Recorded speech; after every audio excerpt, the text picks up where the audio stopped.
কথায় বলে সব তীর্থ বারবার গঙ্গাসাগর একবার। কথাটা আমার ক্ষেত্রে ঠিক প্রযোজ্য ছিল না, কারণ আমি এই নিয়ে 4বার গেলাম গঙ্গাসাগর। তবে এবারের এক ভয়ঙ্কর অভিজ্ঞতা হলো। এবছর আমি, মৌমিতা ও সাথে মাকে নিয়ে রওনা হয়েছিলাম গঙ্গাসাগরের উদ্দেশ্যে।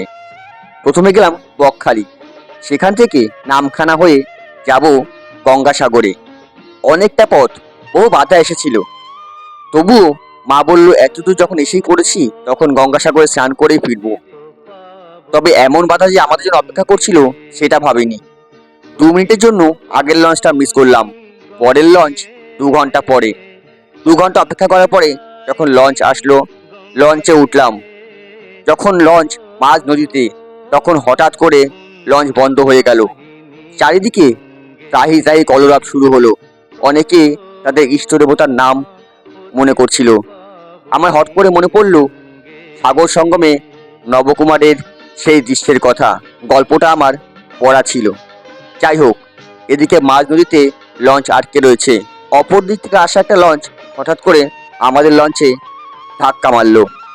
ভগবানের অশেষ কৃপা, তাই হয়তো পৌঁছতে পারলাম গঙ্গাসাগরে। বন্ধুরা, সকল ভিডিও নিয়ে ফিরবো। নজর রাখো আমার চ্যানেল মৌমিতা প্রভাসে।